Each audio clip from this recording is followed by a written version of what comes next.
Hello, everybody. Welcome to another edition of the Intellectual Agrarian Podcast, where we talk philosophy from the farm. I'm your host, Terrence Lehue. Today's guest is Peter Grubbe, a good friend of mine and a great farmer. Today we'll talk about what got him interested in farming, how he chooses the vegetables he raises, why he decided to be certified organic, and together we'll even critique modern agriculture. If this episode sounds a little different, it's because we tried to do our first in-person interview.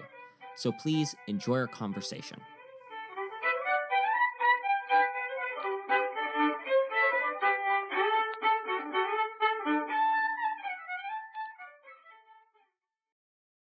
Welcome to the show, Peter. Thank you for having me, Terrence. Can you share a little bit about yourself with the audience? Sure thing. I am a 29-year-old farmer. I am single. One of my favorite hobbies is cooking. I love spending time in nature. I've been farming since 2009 and gardening since 1999. So how many acres is your farm? Our farm is 20 acres. We have 8 acres in diverse vegetables, and we have 8 acres in organic hay, and the rest is kind of small orchard and infrastructure. That's awesome. So, and by the way, we're on location at Peter's farm, Middlebury Farms. And so if you hear the sound of our coffee mugs, we're just enjoying ourselves as we record this interview. So what was it the first got you interested in agriculture? Not a lot of boys from Barrington usually get into farming. So actually back in 1997, my mother and father took my brother, my sister, and myself to Williamsburg and Monticello. So this is East Coast. They did the little summer vacation.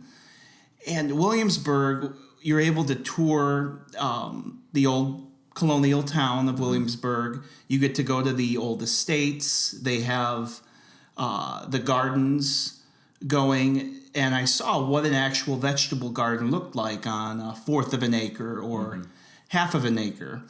And then they took us to Monticello, Thomas Jefferson's estate. And I intellectual agrarian himself. Yes, and I really saw how things were done there and that it was possible. And I never knew that people actually grew small acres of vegetables. I always thought it was 40,000 acres in California. And when we were at Monticello, we were able to see his rectangular garden beds, his vineyards. He was growing over 100 different varieties of vegetables there, and they were still maintaining it 150 years later. We were able to see his root cellars, and I was inspired just to at least try some tomatoes that next summer. And actually, they had a seed shop there, and my dad had bought some seeds for a souvenir, and we saved them for the next year. So I guess I wasn't inspired to become a full-on farmer, but definitely to start gardening a little bit of acreage. And we did have a little bit of space in our neighborhood growing up. So in 1999, I leased, it was like a fourth of an acre of a neighbor's land, and I played with tomatoes and lettuce and zucchinis, and it was successful. And at first we were just cooking all the vegetables, but then I started to sell some to some neighbors, to some friends. And I guess kind of from there, I was inspired to do it, not just a hobby, but for an actual job. Wow, it is incredible. I mean, not a lot of guys start out with that idea and that passion. So you are a certified organic operation. What was it that made you choose to go certified organic? A lot of small farmers decide to just call themselves sustainable or local. So I guess when I was leasing that fourth of an acre in Barrington, I did eventually build it up to a half acre. And I was selling to all the neighbors. I was selling to even some of my teachers in high school, and then started to do a small farmers market in the summer. It was in Arlington Heights. And I sold to a few little bistros, some of my blueberries, some of my tomatoes. And I always said it was organic. And it was. I was growing it organically. But eventually they're like, we don't believe you. We think you're maybe fertilizing this. Your product looks too good to be organic. Exactly. And they asked me to get the certification. Okay. And this was back in, I think it was like 2007. Mm-hmm. So this is when I was actually making some good money at it. And I was, I think, 19 years old. Mm-hmm. But I actually did have the certifiers from MOSA come out to certify my little acre plot. And then I was able to give the certificate to the customers. So basically, the customers asked me to get certified, and I like it. And that's a good reason for doing it, because when the market demands it, you adapt to what the market wants. So I always like to ask this question: what does a typical day on the farm look like? Now, this is acknowledging that on farms, there isn't always a typical day. Well, I mean, for me, let's say it's a Monday in July. Mm-hmm. I set the alarm for about 5:15. I push the snooze, and then I'm up by 5:30. And what I start doing is I head out to the field. It's just getting sunny, and we start harvesting our baby greens. Okay. Because they like to be picked when it's a little bit chillier out. Mm-hmm. I do have my staff. They are there at 6 a.m. So they assist me with harvesting the greens. And then after the greens, we harvest our root crops. Mm-hmm. So this is at maybe 8 o'clock. Carrots, beets, turnips, radishes, maybe potatoes. Mm-hmm.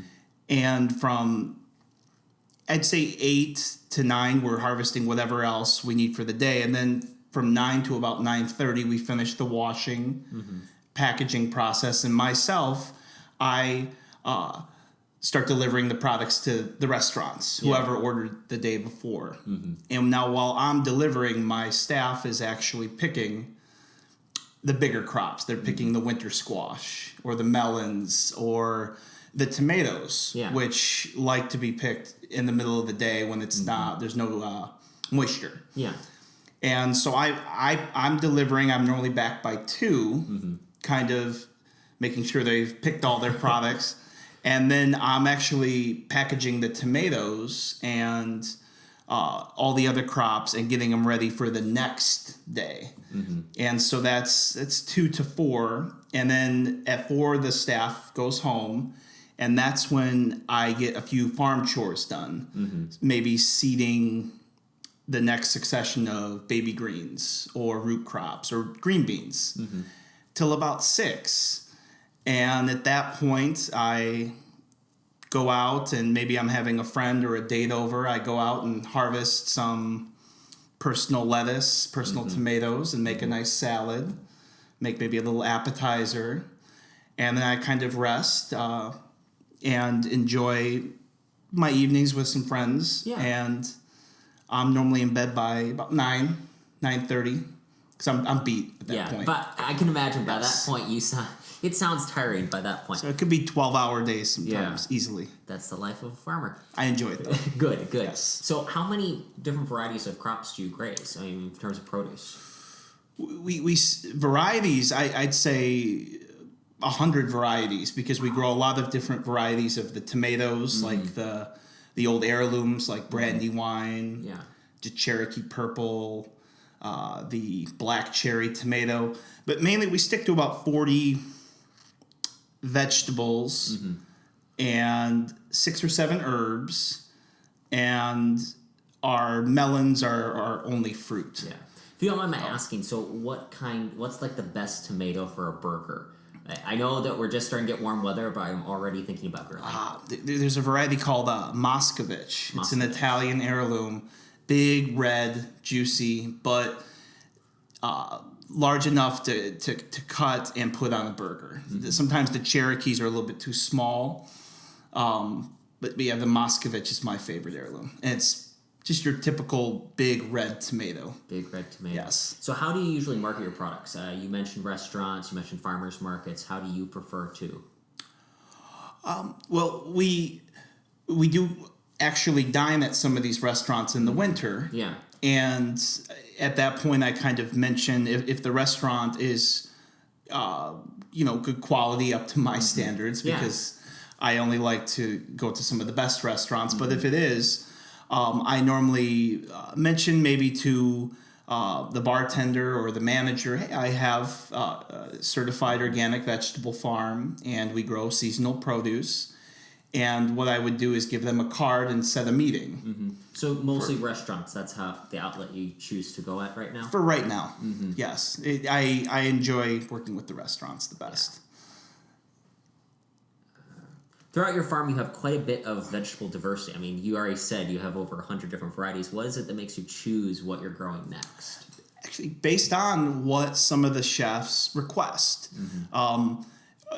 We work with a couple kind of personal chef delivery services. They may request a certain variety of cucumber or a summer radish or a golden beet. So if they're willing to buy a certain amount per week, I'm willing to grow that for them. So even with parsley, normally a tricky crop to sell to some of the restaurants because they don't use too much of it. But some of our juice bars that we work with buy it in bulk. Some of them buy 10 pounds a week, and that's it's a lot of parsley. That's a lot of parsley. Yes. That's pretty incredible. So really, the restaurants and the market is how you choose what you raise because, as you said already, you got organic certification because customers wanted it. Yes. I mean, that's awesome. I mean, that's really the way a lot of farmers should. Benjamin Hartman wrote a book called The Lean Farm, and he talks about not having product fascination when you get just amazed by this one type of vegetable and you grow it and then find out no one wants it. It's a good point. I do enjoy that book and learning from him. When we used to do the farmers markets, especially when I was really young, 19, 20, back in the mid 2000s, I had to stand at the farmers market and I would grow this little baby sweet tomato called a ground cherry, and it's the weirdest thing. It's wrapped in like a paper husk, and they grow like tomatoes and they fall off the ground. Or they fall on the ground. That's why they're called ground cherries, and they have a kind of sweet tart taste to them. And everyone at the market loved them. They all would sample them. I was the hit with those ground cherries. But now that I don't do the farmers markets anymore, I've tried selling those to the chefs, and I still am unable to talk them into buying the ground cherries. They're too weird.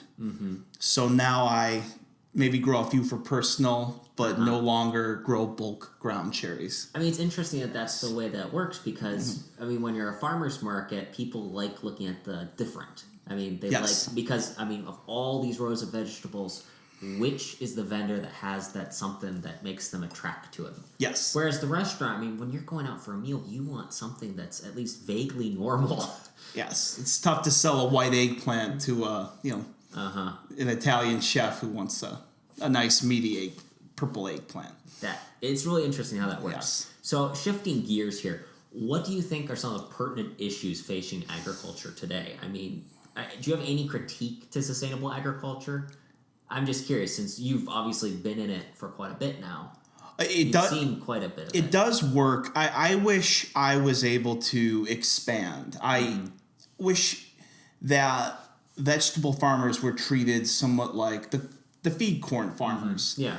I wish that I can grow 100 acres of broccoli and load it in a semi-truck and bring it to a giant distribution center down the road that then distributes it all over the United States or the Midwest. But the demand for that many vegetables is just not there.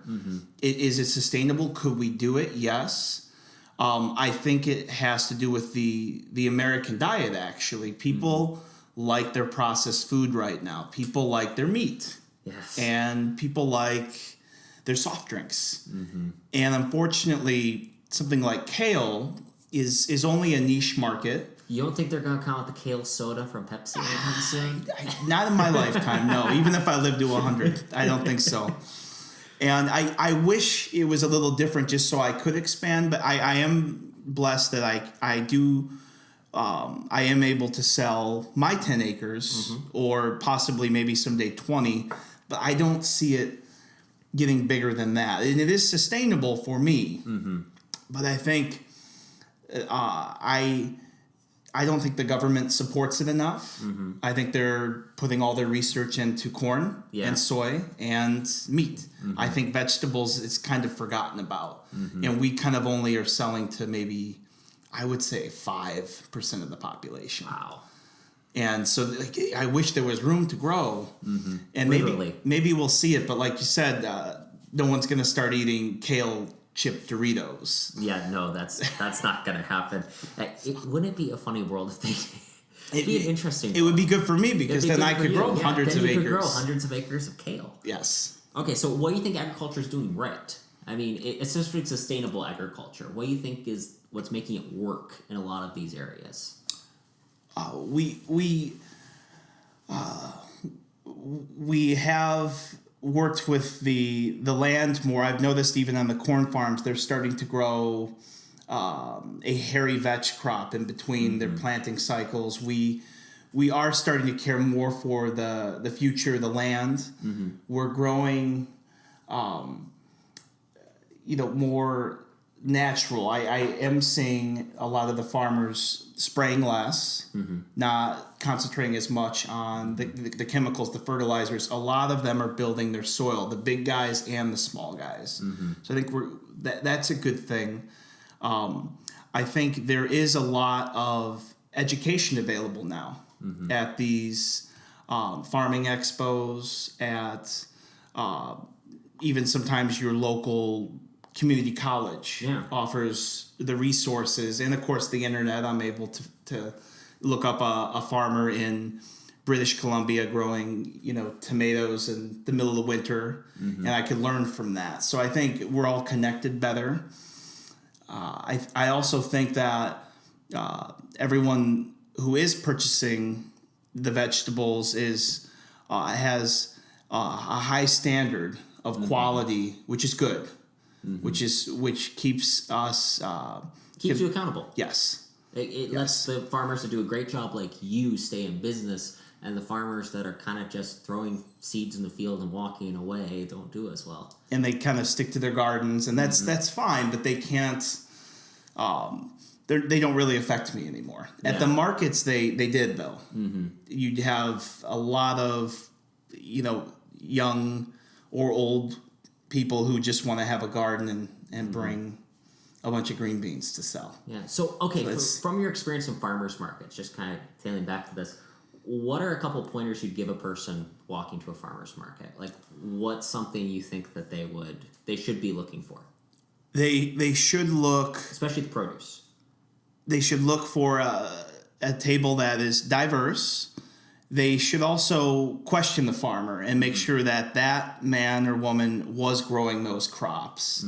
And you could even check their hands to see if they work with nature, if they really care, and ask them if they eat their own product. A lot of the farmers who do grow this stuff cook, so you could ask them questions about that.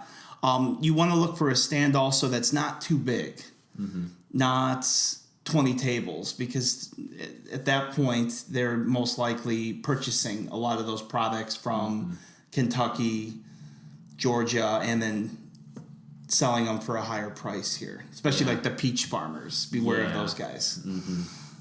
And ideally, if they are purchasing their peaches, I've known a couple that are at least honest about it. Where, if they're honest, yes. I mean, that is a very good indicator in my mind, is how honest are they willing to be with you? Yes. I mean, that's because it is all a matter of trust and relationships with the farmers markets, with the restaurant, with anyone you sell to.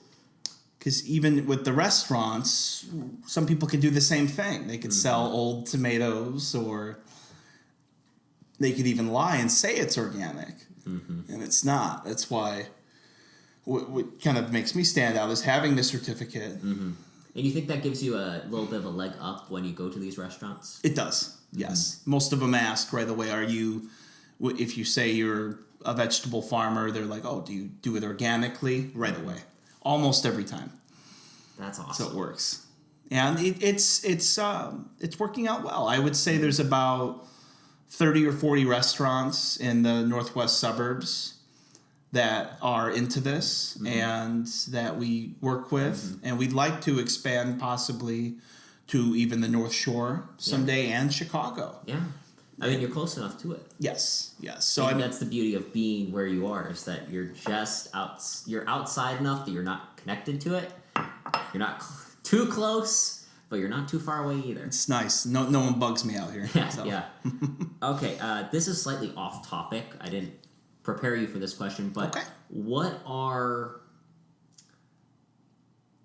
what's just some general advice you'd give to people that want to learn more about farming?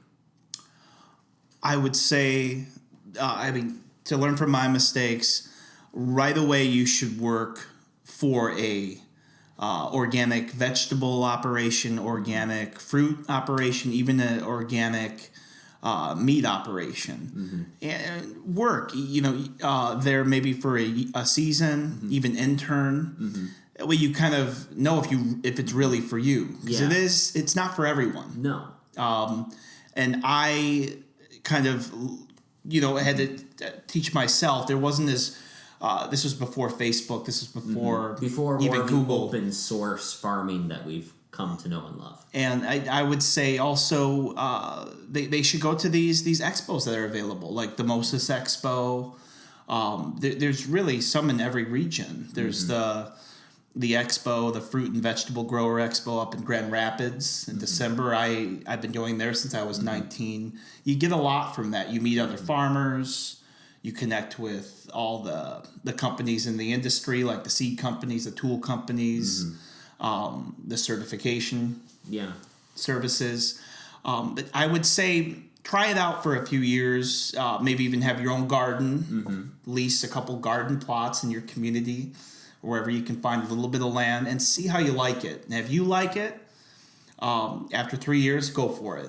But if you don't... Yeah, no. What if you prefer to remain a consumer? What's the best way to learn more about farming?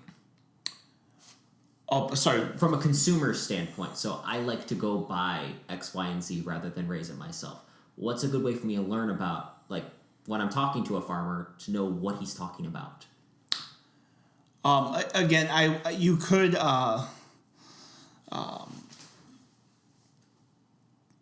let's see. Oh, I'm sorry about that question. No, sorry. That's okay. Yeah, sorry. Again, folks, I didn't prepare him for this question. It was just one that came off on my head. I would say consumer-wise, asking at the farmers markets if they could go to their farms. If they... Because it can really be a good indicator, especially when you're talking to a farmer. If they're willing to have you on their farm, that gives you an idea of how honest or trustworthy they can be. Absolutely. Just like how you're here today. Exactly. Yes. So as we wrap up here, is there anything you'd like to share with the audience? Where are some good restaurants that you sell to, or you think, hey, people should go check it out there? Oh, absolutely. Because they have great food. Absolutely. And in this area, so we're talking about the northwest suburbs of Chicago. In Crystal Lake, there's a wonderful restaurant called Duke's Ale House, and he's a certified green restaurant. They source a lot of our veggies. They source local meat. He's very big on the pickling of the vegetables to use them during the winter. Another lovely restaurant is in Barrington, Illinois. It's called Near Restaurant. It's kind of hip American Italian cooking. Makes all of his pastas from scratch. He does a wonderful burrata cheese dish with our heirloom tomatoes. He's very cutting edge. And then I love Pure Organic Juicery in Barrington as well. They make really creative juices, vegan quiches with our zucchini and butternut squash. So I highly recommend those two in Barrington. And I'll keep you updated with some more. Absolutely. As we have more interviews about them. Yeah. So can people follow you on a Facebook page or? Yes. So Middlebury Farms, the word middle, then BURY Farms on Facebook. Yes. Excellent. And we kind of update what we're growing, the progress of our season, how to contact us. And we'll link this interview in there too, of course. Well, thank you very much for being on the show, Peter. It's always a delight to talk to you. I'm sorry for ambushing you with that one question, but thank you for answering it. Totally I appreciate cool. it. Thank you for having me, Terrence. This was fun. It's great. Cheers. Well, I feel a little bad about that curveball question, but it did give us some great suggestions. We hope you've enjoyed this episode of The Intellectual Agrarian. Please follow Middlebury Farms on Facebook.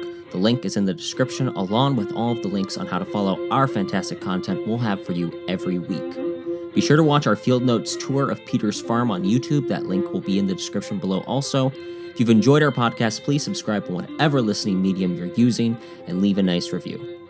As always, I'm Terrence Leahy, an intellectual agrarian. Please subscribe and follow along, and let's keep farming the dream.